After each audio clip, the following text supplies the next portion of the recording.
Today we're going to be taking a look at the Beretta 92X and talking about its features.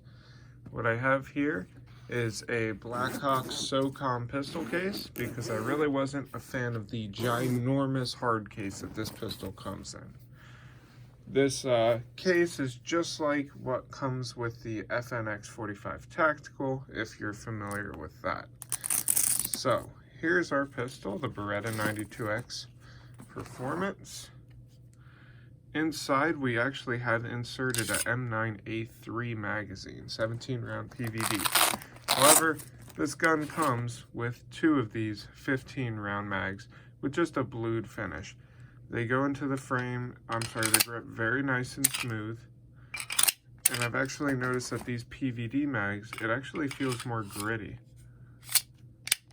They still insert and eject just fine, but the blued finish for some reason does seem to be a little bit smoother. However, I like these M9A3 mags in here because I don't really like the look of this angled base plate.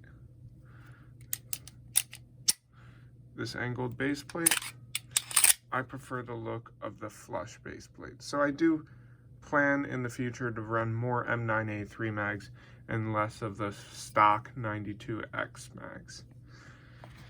With that being said, these mags that it comes with hold 15 rounds of capacity, and of course you can get the M9A3 17 round mags. I think Mechgar also makes an 18 round mag, but it is totally compatible with just all 92 series mags in 9mm. So now let's talk about more features. We already inserted some mags, so let's talk about this nicely beveled mag well. It actually flares out quite a bit. The opening is quite a bit larger than the size of the tapered double stack magazine. So it makes reloads quite effortless and easy. Next up, we have these plastic grips. They look like a stippled texture, but they're really not all that grippy. However, we do have nice front and back strap checkering. And this does come with a more aggressive wraparound grip that gives you the standard 92 series hump on the back strap. However, I'm not a fan of that. I really prefer this Vertec straight back style grip. These grips, of course, there are companies that make aftermarket grips. Lock Grips, LOK, is probably the most common. They make a variety of G10 grips, which will provide more texture if that is needed by you. Comes with flathead screws. All flathead screws on my copy look great. I've never taken the grips off. I've just left it be so far. So yeah, everything looks good there. This is an extended magazine release. I have about, not thick hands. I have kind of more narrow hands, but my fingers are decent length. I'm about max a size L to, maybe an XL, just depending on the glove company. But I, from a firing grip, can just drop my thumb down and hit that without hardly shifting at all. I guess I have to do a minor shift, which I really tend to do with all guns anyway. But it's not too long that you're accidentally hitting it. It's very nice. Very nice, works very well. Moving further up, we have the ambidextrous thumb safety. This gun, I think it's kind of designed to be ran more like a 1911, cocked and locked. However, you can also manually decock the pistol just like that, and it does have double action capability. However, if allowed for whatever competition or for carry, I would just do cocked and locked with the thumb safety and then flip that down and have a nice single action pull for the whole run. Okay. Next up, we have our slide stop slide release. We see when we pull back here, on an empty mag, it jumps up. And then if we were to change mags and go to hit this, I'm going to remove the mag so I don't have resistance. Going to hit this, here I can't, because this part, the actual piece there is angled. I think that's so that there's not really any chance of you keeping this held down with your firing grip. However, it does make it very hard to hit. So if you're gonna reload that way from empty, I'd probably go like that, where you just insert the mag, hit the thumb, and then transition. So it's kind of like pros and cons on this piece. You know, the pro is you're not, I can't imagine anybody accidentally bumping that up or holding that down with a proper grip and preventing slide lock, so that's good. However, it is hard to use as a release. So I guess you win some, you lose some, right? Moving forward, we have this match style takedown lever, which of course can be used for disassembly by pushing the other side and then rotating, and the slide will pop right off. Okay. And what I mean by match style is it's been angled and extended for use with the sport thumb as what's called a gas pedal. And that is used to gain leverage to help you really try to control muzzle flip. It does work quite nice. I really like this feature. I find it very comfortable. A few shooters do not like this, and truth be told, I don't really get it. If your hands are large enough to get there in a decent spot, I think it's fantastic. So that's awesome. Here we have our nice billboard, fires without magazine, which is just awesome. Everybody loves that. But I guess I'd rather have that marking on the gun than have a magazine disconnect safety. Moving up, we have a nice fiber optic sight, which of course can be replaced. And in the back, we have a angled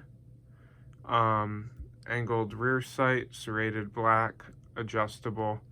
Now it's pushed back here. Some people don't like the looks of that. That is on purpose. It's to maximize sight radius, you know, to increase potential accuracy, and it's adjustable. They're good sights. However, I'm getting used to it, but I found, see how the slide tapers kind of thin and then you have the big sight jutting out? I don't think it really looks bad. However, transitioning from other guns where like the slide and the sight kind of match profile, this was awkward, and on the first 2 range trips kind of difficult to get used to and to pick up. However, getting used to it and whatever, it's not a big deal. It's not an issue.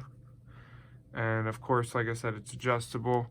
I did have to adjust. You can see it's kind of offset here a little bit. I think these sights were one of the sights, I think, probably the front there, to me it looks like there's more gap on the right side than the left side.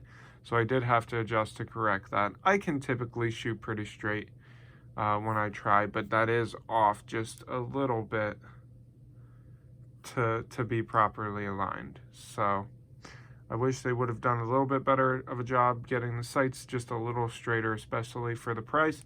However, that adjustable rear makes everything a-okay. On the slide here, standard 92 style slide. However, this is Brigadier, so we have extra kind of swoop up material here as well as the thickness. There's a lot of mass on this slide.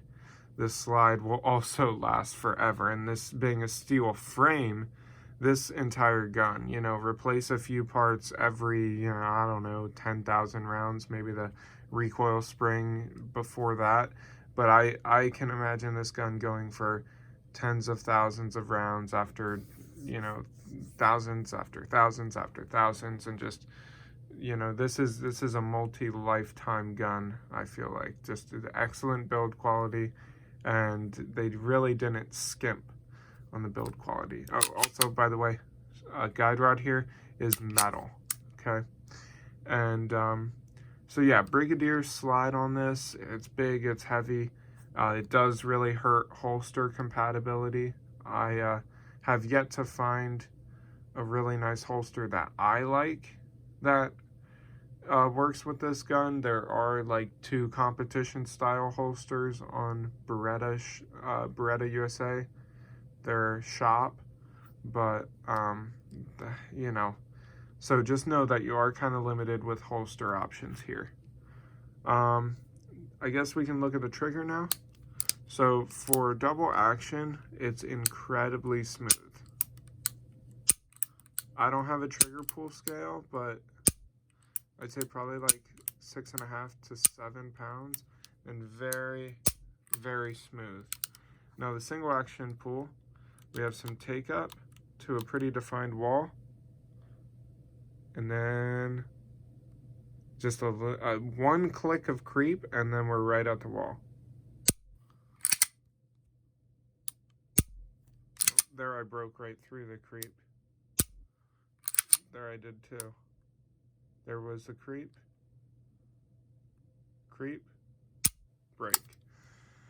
That creep is really annoying with dry fire practice and stuff like that. However, if you're shooting competition style or fast paced or anything like that, I find I don't really notice it. So that's me. Your mileage may vary.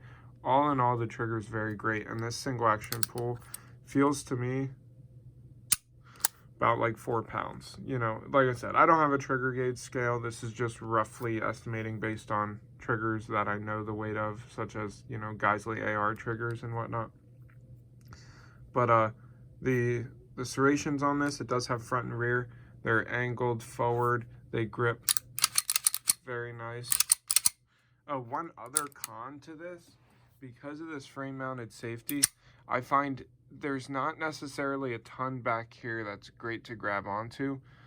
Sometimes, depending on how far, if you go over the top like this, you kind of grab onto the safety levers a little bit.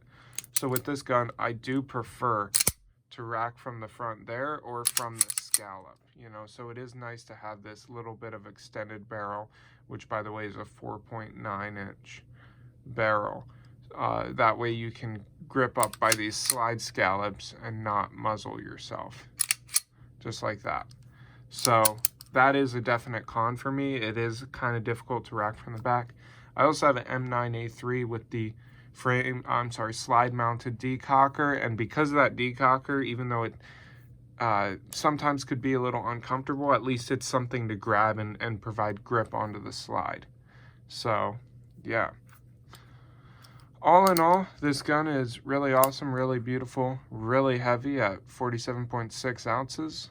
But it's a great gun. It's designed for competition, but would work great for, you know, home defense or just a ranged toy. I do not recommend carrying this, but of course you could. But yeah, it's a beautiful, awesome pistol, and yeah. By the way, one thing I missed: this is a nightstand finish. It's not stainless steel. It's nightstand. And there was a little bit of wear. See these two spots right here? Right out of the box. Those two spots were there. Kind of a thinning of the finish. And this is all just, you know, carbon buildup and grease. But, yeah.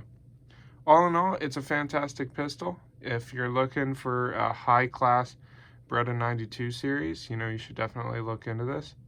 And, due to the build quality, you know, this heavy Brigadier slide, this steel frame, even though it's expensive, I do think it's worth the money, because it's a gun that you know is gonna last. You know, it has the Beretta name, they don't make junk, and a steel framed version with a heavy Brigadier slide is gonna last even longer than an aluminum frame version with a non-Brigadier slide, you know.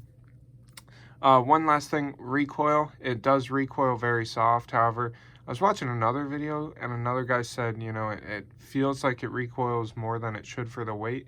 And I do kind of agree with that. And he was saying that's because of the extra mass of the Brigadier slide. And I do agree. It settles down from target very quickly, but it does seem like it kind of like bounces kind of quickly because the weight of that slide going back first and then snapping down. It's an interesting impulse, but it is very low, and it definitely can be shredded very quick if you're a competent shooter.